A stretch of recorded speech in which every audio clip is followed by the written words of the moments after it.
congratulations on the movie, guys. Like, I went in expecting one thing. I went on this genre-bending journey. Your facial expressions say so much without talking. Incredible. Anyway, we'll get on with the questions. So, David, in what ways was the 2016 election and conspiracy theories, how did they inspire this film?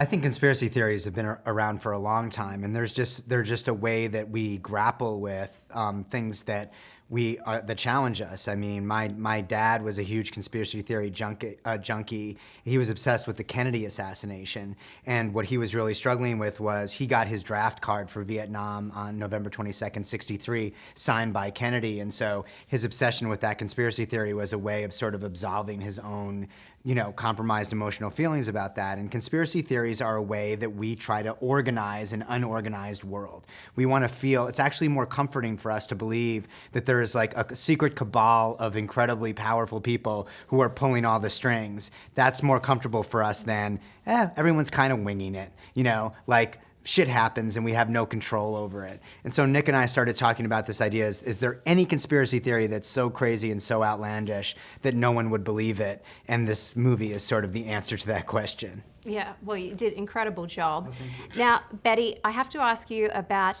the stunt coordinator. I read about that and how you actually trained with Marines, and one of them brought up pie thinking. Mm-hmm. Can you talk about pie thinking and how it relates to your character in this movie? Sure.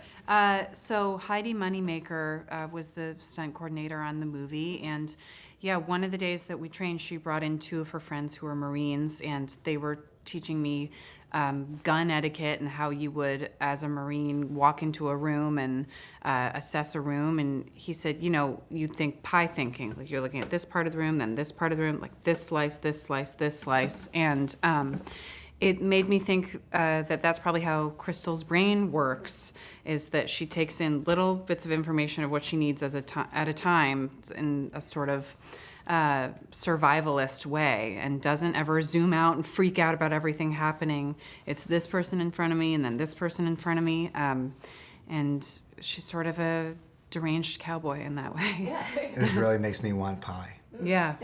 What kind? Well, they Apple. do. It's America, baby. Yeah. That's right. Everybody loves apple pie. Yeah. They do say if you can't stand the heat, get out of the kitchen. And boy, oh boy, did you and Hilary Swank heat things up. Is it a spoiler if I ask you what it was like to film that scene? It was wild to film that scene. Yeah, I don't want to give anything away, but I will say I've done lots of scenes in kitchens and never a scene quite like this. But yeah, all the training leading up to that scene, it was worth it. Okay. Well, fireplace. Anyway, can't say anything else. What would you like audiences to take away from this movie, apart from a massive craving for a grilled cheese sandwich? Oh, yes. Oh my God, grilled cheese is so good. I hope that what they take away from it is first and foremost, despite whatever you've heard about this movie, it is a fun, entertaining, wild ride.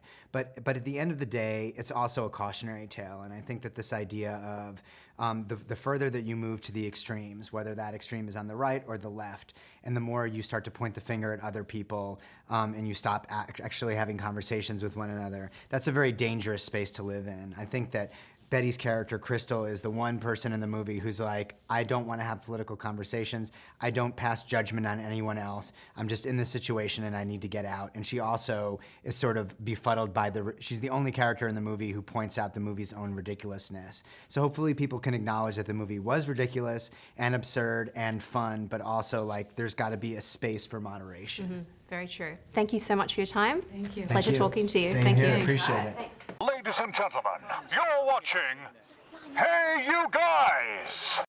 Hey You Guys, huh? Hey, you guys. Is that from the Goonies? It is indeed, yes. Nice. Hey!